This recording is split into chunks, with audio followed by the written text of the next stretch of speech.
Okay, so we're here now. I had just come back from the theater to talk specifically about the new film, Alien Romulus. And, gee, where do I begin here? I know that, for the record, it sure was a terrifying monstrosity amongst all summer blockbusters that we've seen so far, but this just went way beyond the level that I was pretty much expecting for a new Alien movie.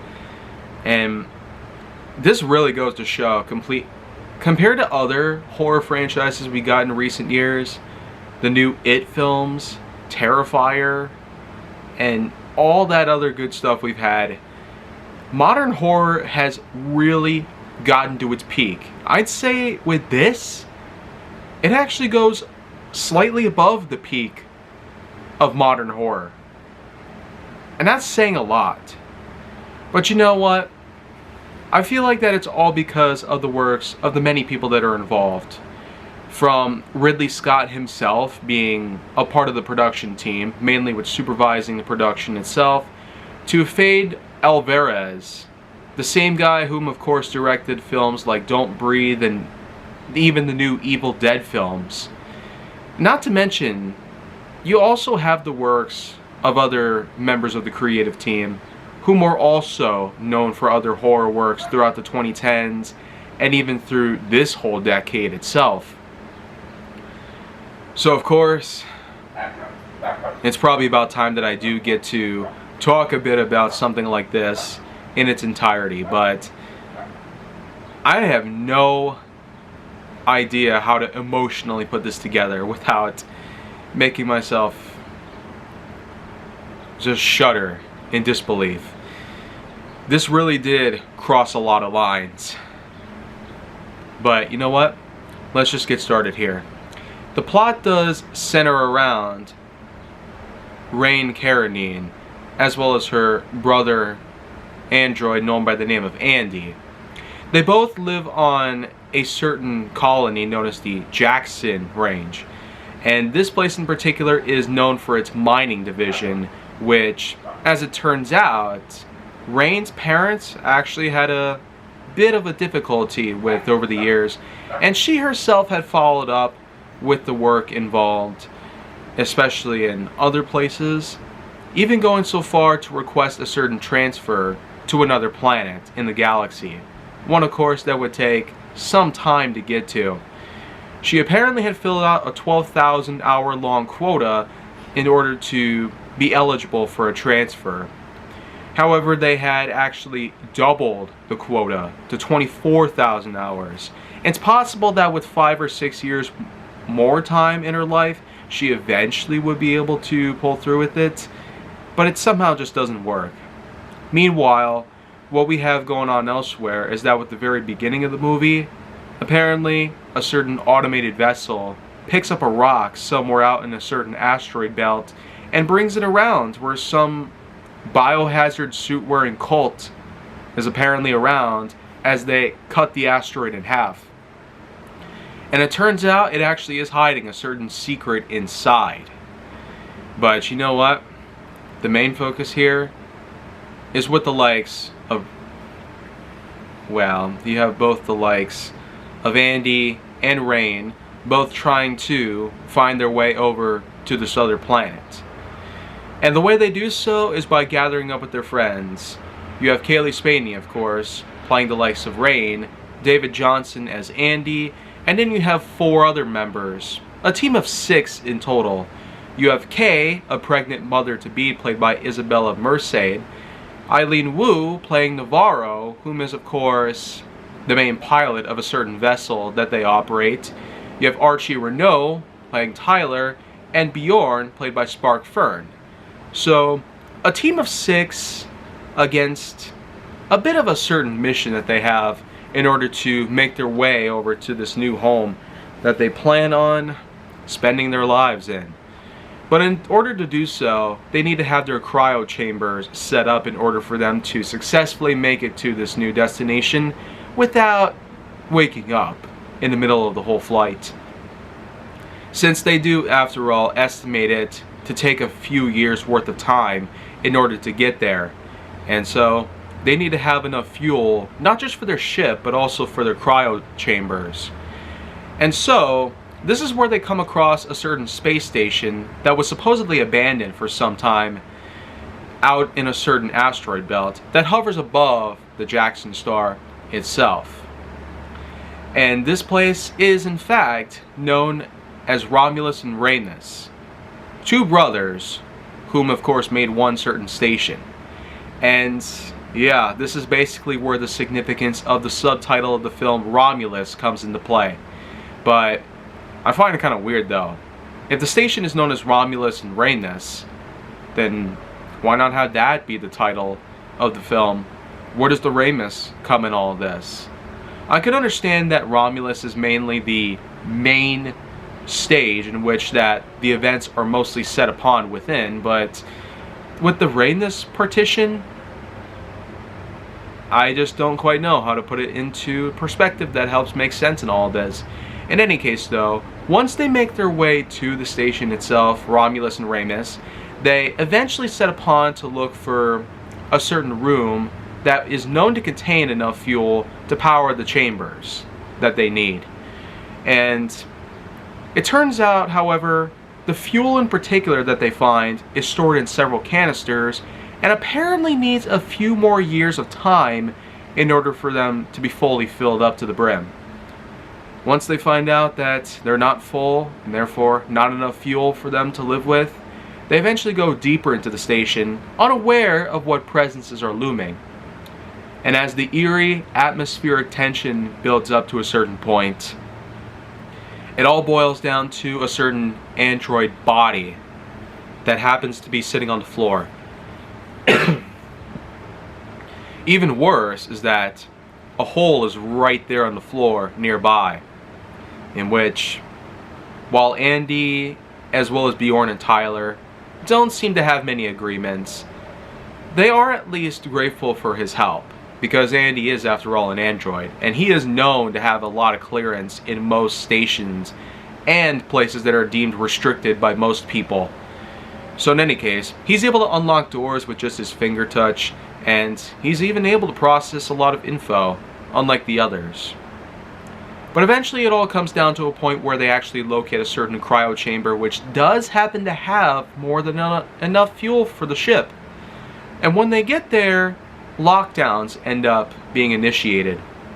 Even worse though, once they remove the fuel from the pods within the room itself, the lockdowns are not only initiated, causing the doors to slam shut almost all the way. Had it not been for that door that led to the room being somewhat faulty, it would have shut all the way, preventing that little gap from appearing in the middle. And again, it only gets worse from here. Turns out that there are loads of certain chambers within, small little vestibules that happen to house facehugger aliens. And before anyone tries to comment thinking that it basically ruins the idea of any suspense or build-up, I'm happy to let you know, it's a horror movie. You can't expect horror, suspense, and build-up to last that long. I mean, imagine if it were anything like the old Ninja Turtles films, where they basically kept the turtles hidden in the shadows for some time before allowing them to just come up on the screen and surprise us. So, it doesn't work like that anymore, which I'm more than happy to live with.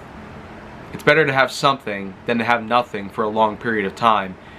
It helps to get the movie started, and more importantly, to get the thrills, chills, and spills all set into place.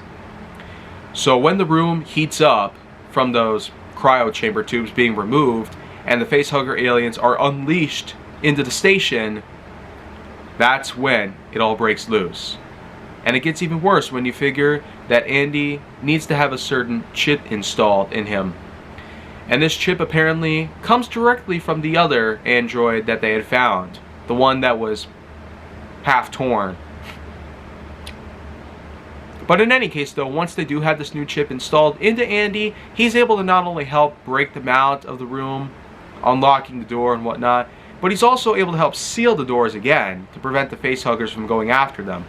However, not all the facehuggers are incapacitated or trapped, because one of them eventually clings on to Navarro, and she is not only struggling to get that thing off of her, but the others eventually find out that it'd be too dangerous to try to remove the facehugger with conventional methods. Its tail is coiled around her neck, and she'd likely be choked to death. But that's when a certain android... Apparently the android on the floor was actually able to let them know about what had happened. Not just from what happened on Romulus and Remus itself, but also how to remove the facehugger from her without killing her. And this android is of course known by the name of Rook. And he basically provides info on cryogenesis. That apparently is able to freeze the facehugger and allow its tail to decompress and uncoil from her neck. So Navarro is technically saved. Unfortunately, not for long, because they eventually make their break back to their ship. And while Navarro is somehow able to get back there, she unfortunately doesn't realize that, much to what Rook had explained to the rest, that she actually wouldn't be able to survive for very long. Because the facehugger, as we know, once it grabs onto you and inserts its long tube down your throat, it basically hatches an egg, spits out into your system, and when that egg gestates, it creates the one and only chest burster. We get at least a full minute of utter pain and disturbance from Navarro. She convulses, has foam cut out of her mouth, and then finally her chest blows up, revealing the burster from within. Already we're off to an unbelievable start here, but like I've said, it gets way worse from here on out. Because not only has Navarro allowed a chest burster to invade the ship, but it escapes. And Navarro accidentally kicks the control of the ship, allowing it to swerve into one of the main fuel reservoirs of the station itself. So Romulus and Remus apparently have a 36-hour time window before it collides with the nearby asteroid belt down below, but because the ship ended up colliding with a certain fuel reservoir, it actually accelerates the time limit down to 45 minutes. So that means 36 hours of time is now been reduced to 45 minutes. That is no good. They not only need to get out of there with that fuel, but there apparently are still people trapped in the station, just as we've noticed. I mean, Rook, Andy, Rain, and Tyler, they're pretty much all still there. And then of course, as we noticed, with the likes of Bjorn, as well as Navarro and even Kay, they apparently went on board the ship without them. Most likely because of Andy's supposed new directive. All thanks to that new module that was installed in him. And so this gives a whole different personality of Andy compared to the one that we've had up until this very point in the film. So it really gives off a certain perspective that he's gone from being a caring android that's been able to help his friend and sister in a way, but now he basically has a core directive that prevents him from basically being able to do what's necessary, and most importantly, what's best for Rain herself. So what do we got to do here? Well, all we can do is just sit and watch the horror that unfolds. The ship has rocketed straight to the belt down below, while the others are still trapped. They try to find their way out, but eventually it boils down to a means of survival. The facehuggers are still around, and they've taken over a main atrium inside the station itself, where apparently certain heat signatures can be detected, especially in people and androids alike. So they formulate a plan to raise the temperature in the room to 98.6 degrees in order to, in fact, level it out with the person's own body temperature. This will in fact allow for Andy, Rain, and Tyler to make it through the room without being detected. provided if they stay quiet. Which, of course, at the same time, there was also the chestburster situation in which the likes of Bjorn and Kay both have to work their stuff out in order to prevent them from being killed as well, which, as we know, also doesn't go too well, because Bjorn eventually finds a certain nest inside the ship and sticks an electric prod that he had found earlier deep into there, only to get himself spat with acid blood. The blood not only completely melts him away like the Wicked Witch of the West, but it apparently also allows the nest to reveal what's truly inside of it. Yeah. Apparently, a xenomorph has gestated. After that time with the chestburster that we had gotten, we were able to see a fully matured and slightly more powerful xenomorph. Kay struggles to try and get out of there, even going so far as to use the ship's intercom in order to contact Tyler.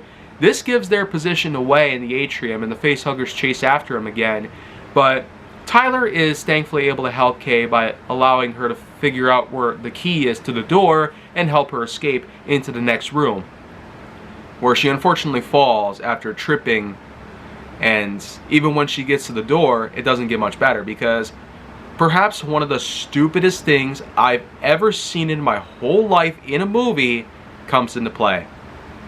And it's all because of a somewhat justifiable reason that Android Andy himself apparently doesn't want to open the door for her and let her in, because it apparently conflicts with his current directive that he has to follow through with the company's own order and do what's best for them.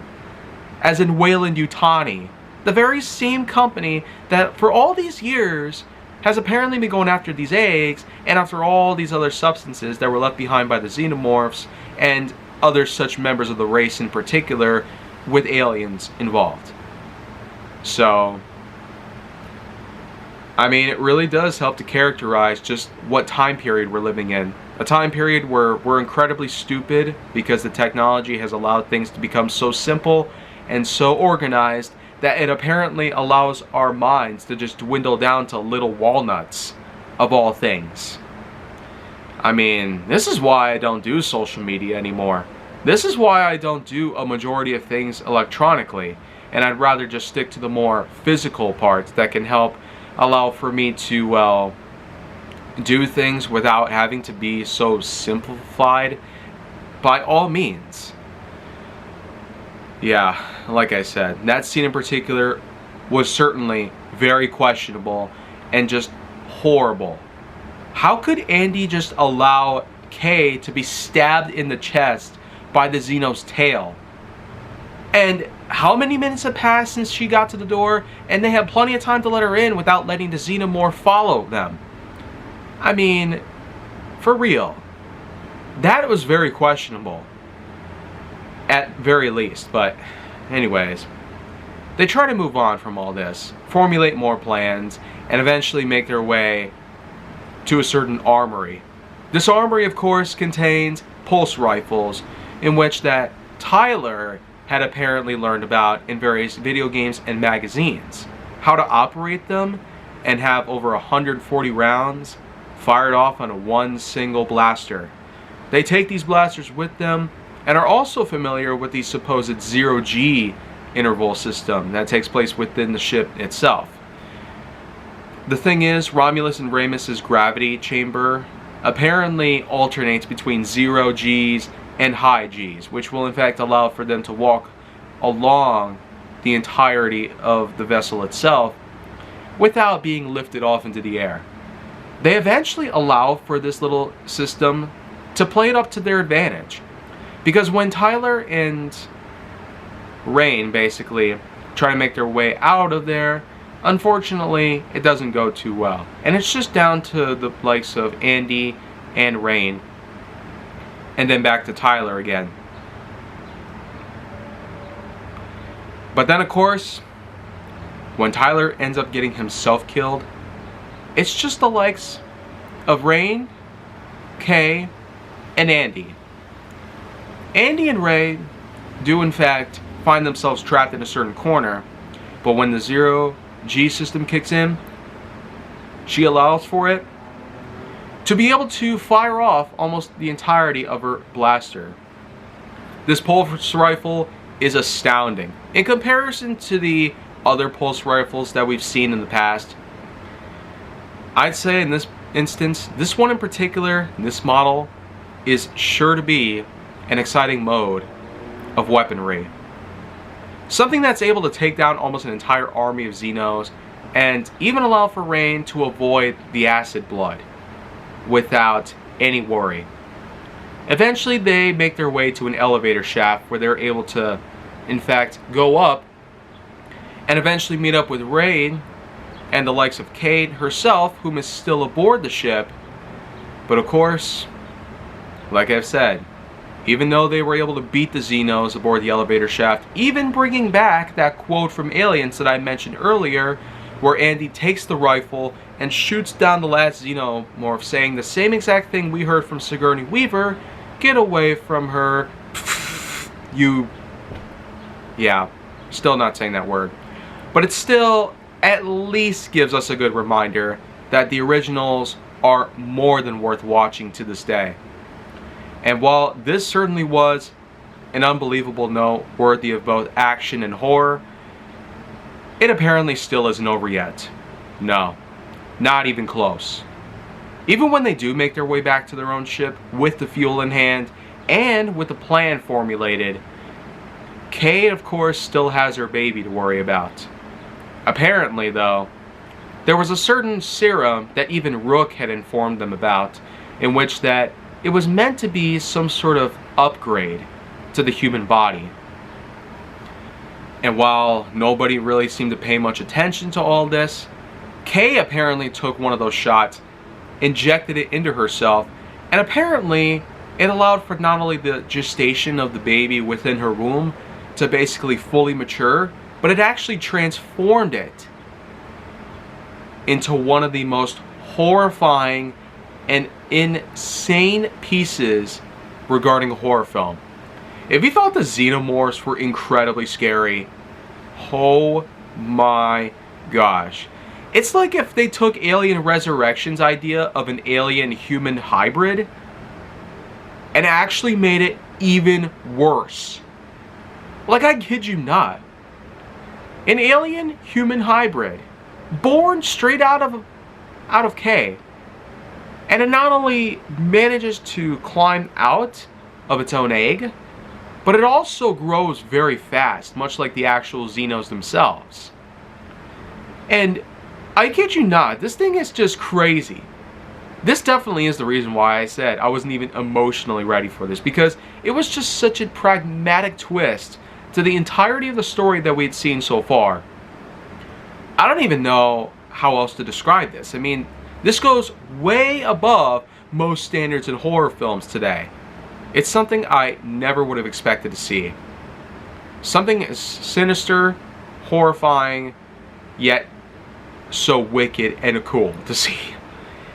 But in any case though, with both Rain and Andy basically on their toes once again, another threat on board their own ship as they're trying to make their way out of there before the destruction of Romulus and Remus comes in, which, when it does, Rook is still left behind.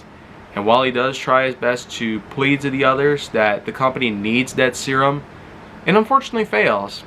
They take control of their own vessel, and they do in fact allow for the Romulus and Remus station to fall into the asteroid belt, destroying everything from within, including Rook and whatever was left of the facehuggers and Xenos.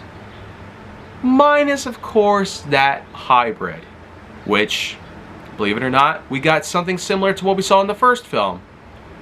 Rain has her own ship, but she still has one more problem to deal with. And Andy and Kay just can't seem to help her, pretty much. So what does she do? She steps into one of the spacesuits, much like we saw in the first film. Sigourney Weaver takes advantage of that same idea, and Rain, of course, puts on a tether to ensure that she does not fall away. She intends to put this hybrid in the cargo bay and release it into the belt itself, destroying it and killing the hybrid, which, with all the effort put into play, she actually does so successfully. Wow.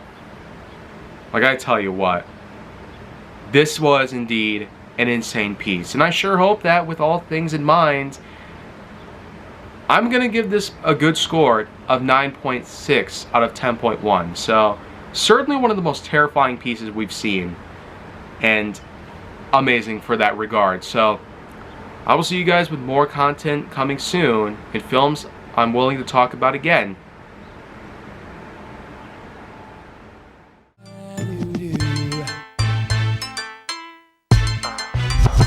Whenever I want, I usually get, and I'm thinking I want you, but I don't have you yet. I ain't got no tricks to be playing on